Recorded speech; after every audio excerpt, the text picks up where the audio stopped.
This coast really was notorious for smugglers.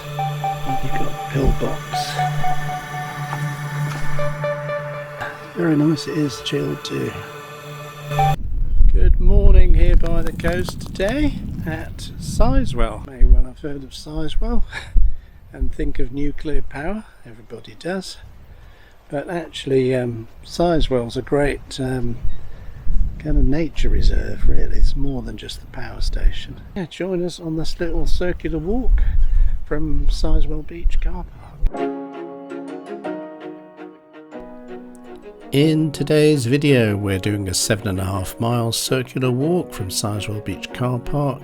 We'll be popping into the pub at Eastbridge, finding some old chapel ruins of an abbey, and then along the beach past the nuclear power plant and back to the car park.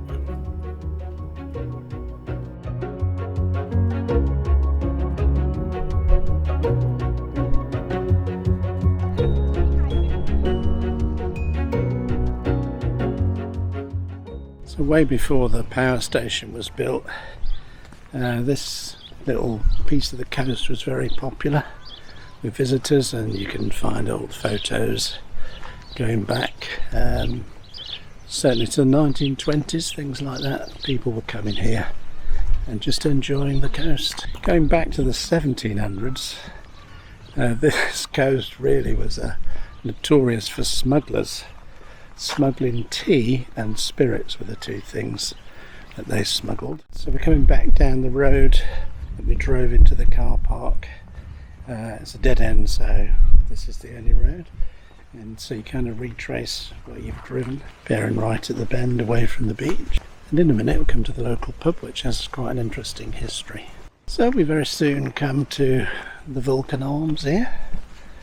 Not actually been in there, mainly because the last few times we've been closed due to COVID, but it's supposed to be very good. There is also a caravan and motorhome club campsite attached to the pub. So I mentioned Smugglers before, going back to the 1700s, possibly beyond that. Used to be a tunnel from the beach into the Vulcan Arms there. But this part of the coast at Sizewell was notorious for smugglers, as I say, and the notorious gang was the Hadley gang, named after the Suffolk village that's about 40 miles inland from here. And the gang was so big, I mean there's records showing that they'd have 100 people on the beach, kind of bringing up spirits and tea, avoiding the customs people, usually in the dead of night. And there is one story of there being so many of the Hadley gang bring in contraband at the beach that the couple of customs officers that turned up were just overwhelmed. They couldn't stop them, and so they just carried on. And there was a time when the customs really cracked down and took all the stuff from the Hadley gang, but that ended up with a massive confrontation where shots were fired, a couple of people killed, and quite a few of the gang sent to jail. So you'll come to this turn off for Sizewell Hall. It's signposted, don't go down there, just carry on a little bit further along the main road, and soon we're going to turn off and be on the footpath. And almost immediately when you come past the Sizewell turn off, you'll see a post with the number 19 on and a footpath sign off to the right, and we'll go down there. A bridleway sign, I should say.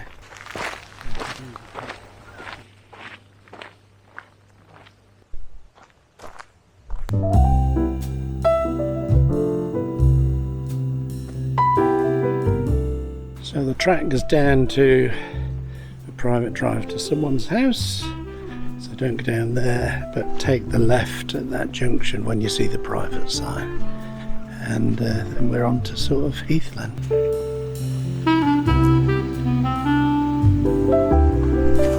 So it's about 20 degrees today, which is not as hot as the 39 we had earlier in the month, but it's nice to get a bit of shade even in 20 degrees when you're walking.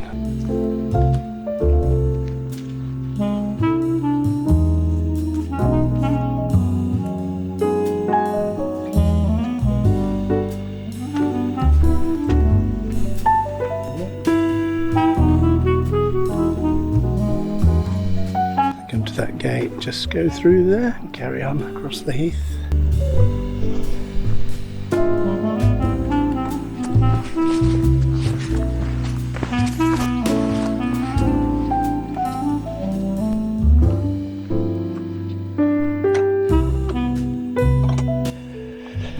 Through another gate, marked number 16. I think that's like for fire control in it.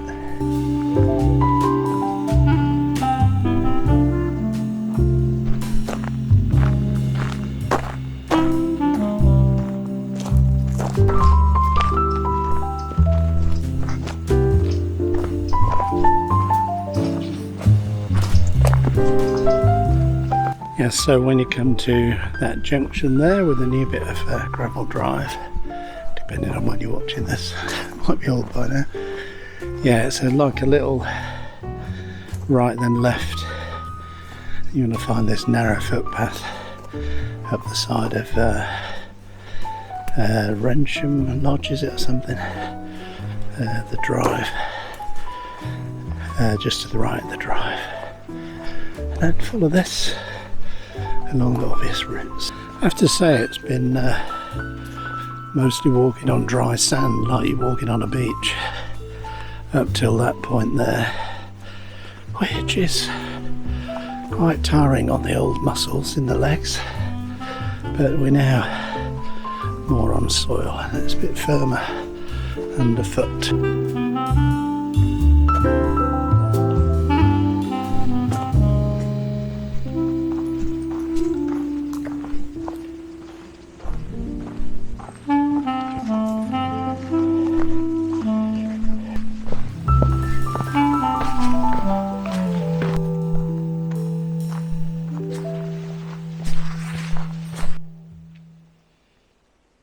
To say it's really quiet here. There is the distant hum, I assume, of the power plant, but other than that, there's just a few wildlife noises. Lots of moths. I thought they were butterflies originally, but I think they're small moths, because I think, I'm not an expert, but I think moths just have 2 wings, and butterflies kind of have 4 sections, the bigger forward ones and the smaller rear ones. But I'll look it up in a book, see if I can identify what there is. Also lots of dragonflies, mayflies, whatever they are. It is. So you'll come to that junction there, identified by that little house on the other side of the field. There's also some sort of camera there as well. But you've got 4 options, which is a sharp left, slight left, sharp right, slight right. And if you're doing this walk, you want to do the slight right across the field, which is what we are now doing. Yeah, so don't go sharp left or slight left, and don't go sharp right, just go slight right across the field. If I can, I'll try and put a link to a map of the route of this walk and some directions. So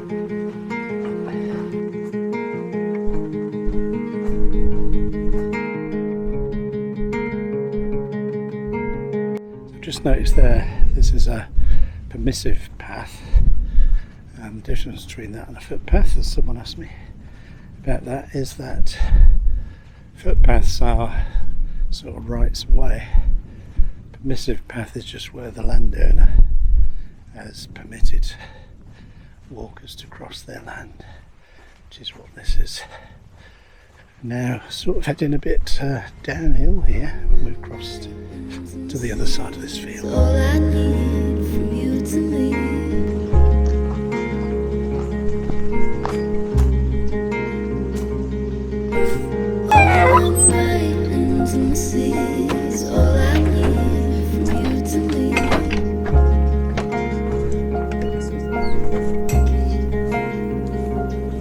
And when you cross that little bridge we've just come across with a sign that says Bullingfield, which we're hoping is not accurate.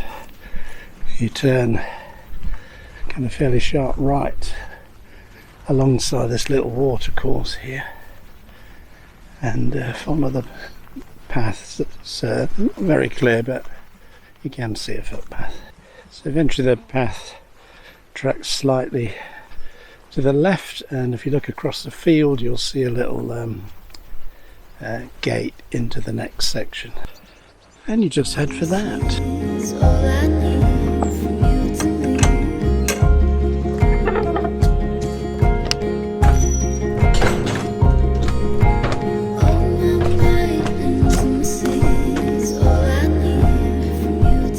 Through the gate and cross a little bridge, then carry on a little boardwalk.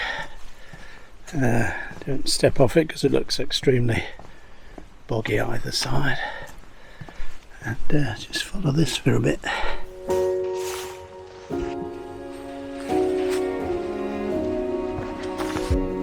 You say take me on a treasure hunt, I long for something new. And you come out of that sign there, this junction, a sign that says number 11, and you turn left according to the map.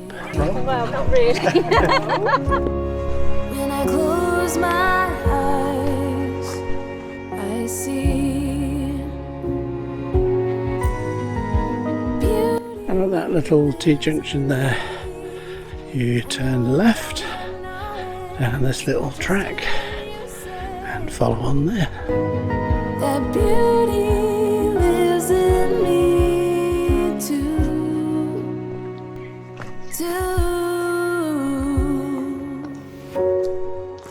And you come out into this little car park. You want to keep right along the right hand side, and then at the track here turn right onto the track to continue our walk.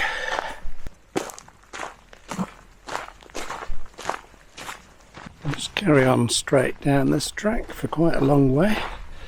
Don't turn off to the left or the right, just keep on straight. So the track's now joined up with the drive down to this rather new looking thatch barn here, but we still carry straight on, don't deviate off, and somewhere down here we should come near. On the map it looks like it's called the Roundhouse, and then we do a little left and right onto another road, I think. But basically for now, at the number 9 on that post, when you come onto the drive of the house, just carry on in the direction you were going anyway. And again there's another little turn off to the right there, but don't go down there, just keep straight ahead till we come to the next turn in, which I'll give you some info about.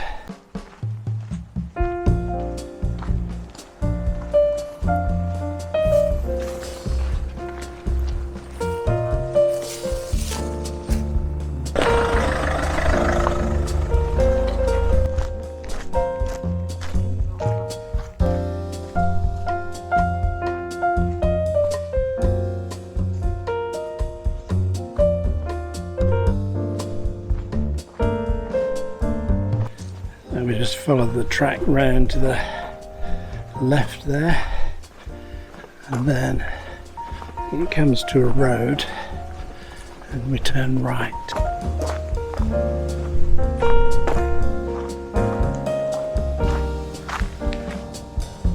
You basically just stay on this little tarmac road till you come to the village of Eastbridge, and then we'll turn off across the field, I think. The map's showing that there could be a pub at Eastbridge, and if it's open, I think a cold drink is in order.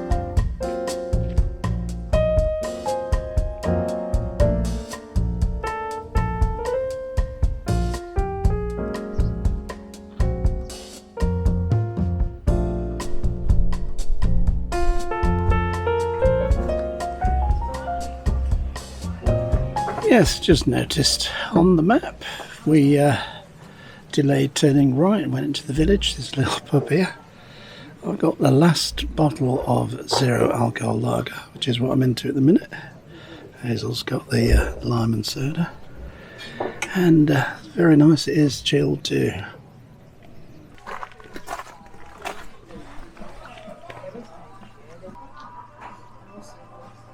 Well, that was definitely worth the little detour. Eels foot in. Eels foot in. Who knew that eels had feet? Don't think they do. But anyway, the Eels foot in Eastbridge. Highly recommended. And we didn't have food, but the food smelled fantastic, I have to say, and the menu looked quite good. So I've made a note of that. We'll be back. And you could do this walk and plan to have lunch there. Main reason we didn't, or main reason I didn't want to, is because we've got a few miles to go yet, and I'm not sure after a hefty pub lunch I'll be able to walk as far as we need to. So now retracing our steps back to the turn off we should have taken, which is just by this cottage here.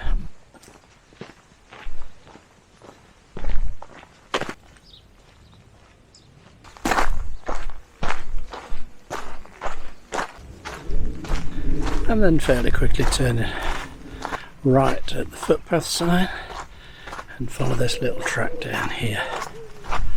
Glorious, glorious day.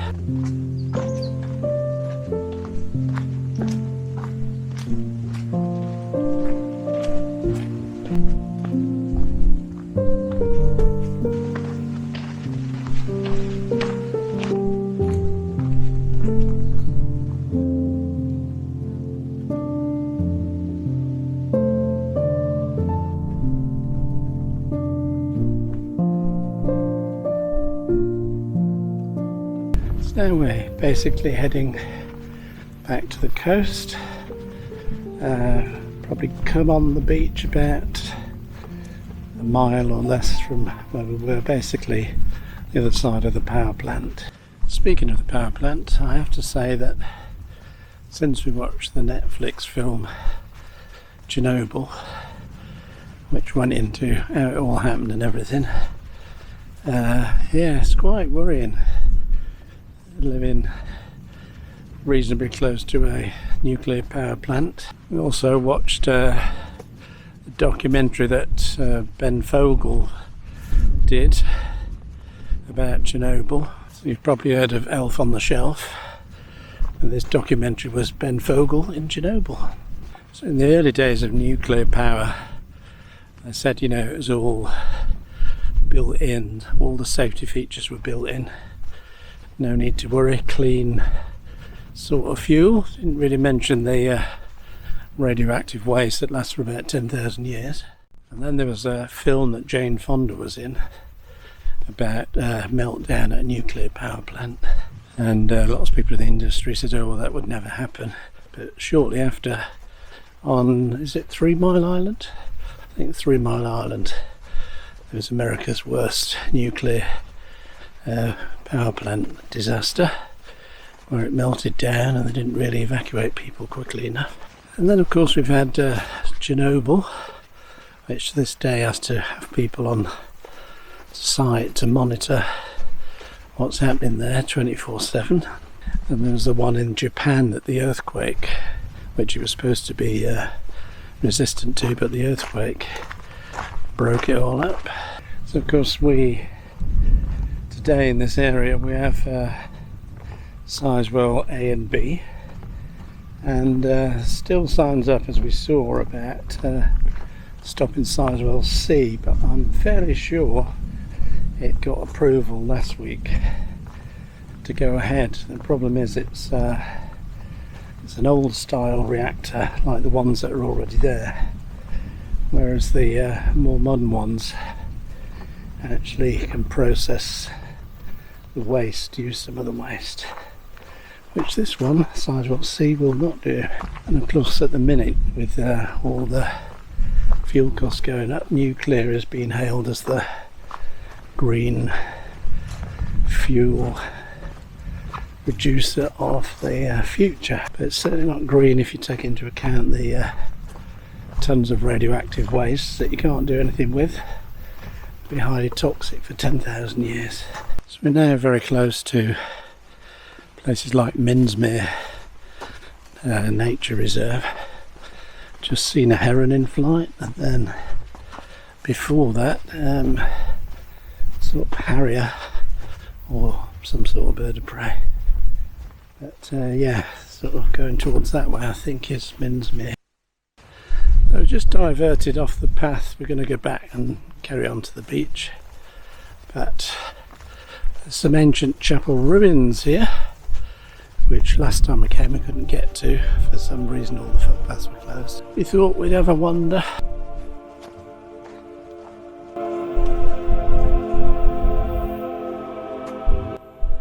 So apparently this was once a site of Leiston Abbey. It says here on this sign, and when the monks tore it down in 1363, so that's a while ago, they left behind this little chapel for prayer and contemplation. After Henry VIII's dissolution of the monasteries, it was deserted and left to the elements until World War II, when a pillbox was built on the eastern end. And yeah, so it's got quite a history, and I think there's some artwork in here, because although it's the ruins of a chapel, it looks like the stained glass is a more recent artwork. Yeah, you can see the brickwork there, the World War II pillbox defending against the, because we're on the coast, aren't we? Defending against whoever was coming across the channel. Mr. Ickler and all that.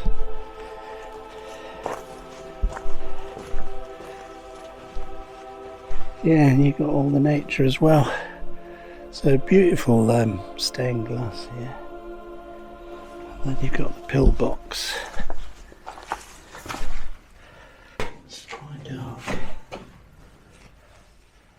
Yeah, you've got the pillbox either side. Oh, the great stained glass. Let's go around the other side. I'm getting a bit stung by insects, the odd nettles sticking out. Yes, so a bit of modern stained glass. Chapel from the 1300s, and the World War II pillbox here. So all sorts of things have happened here down the centuries. Again, on this side you can see the lookouts of the pillbox, although one's been bricked up for some reason. And they would look out to the coast there, and then just on the horizon there is Sizewell power station, nuclear power plant, which we shall be walking past in a bit. Yes, that was just a little detour off the route, well worth it I think, to see a building that's the remains from a much bigger building that was demolished in 1363, did it say? And then you think of the people posted here during World War II. Not a bad place to be posted, but obviously you've got to be on your toes for stuff coming across.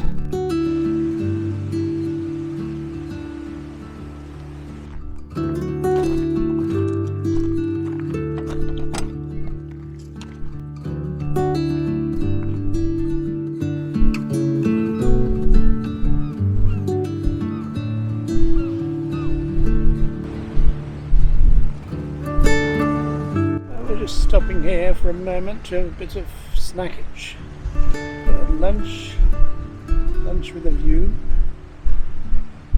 It's quite a view.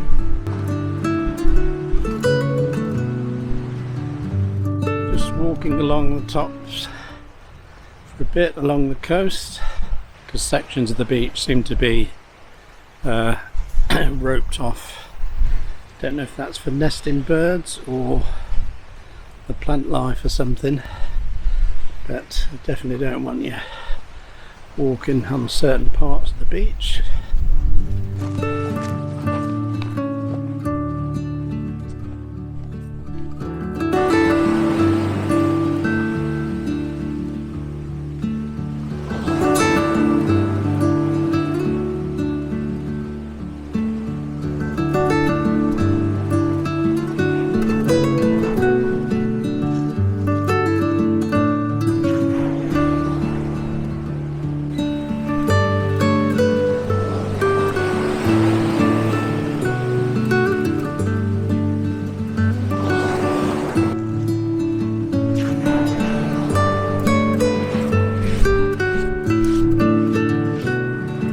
I don't think there's anything quite like walking beside the sea. Something very primal.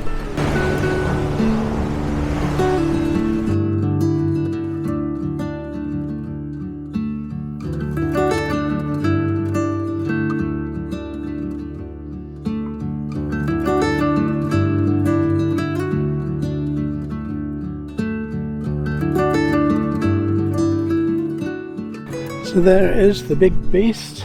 I think the golf ball one is Sizewell B. Could be wrong, don't quote me on that. The sort of square concrete one I've hold is Sizewell A. Yes, I'm not convinced. I know we need to get rid of oil and gas and coal. Hopefully we can do more of solar and wind to get our power. Or even just all go off grid, have your own little setup at home. Then it didn't cost you anything. It didn't cost you anything in the long term once you got it fitted. Anyway, what do you think? Is nuclear power great, or is it extremely dangerous? Leave a comment in the comment section below.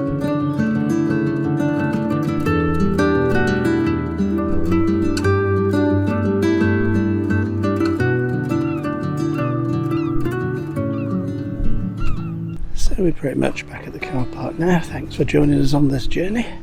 Hope you enjoyed the video. If you did, don't forget to give us a thumbs up on YouTube. And if you can, and you haven't already, hit that red subscribe button and the little bell icon to get more of this sort of video in your feed. And I'll see you in the next video, wherever that may be.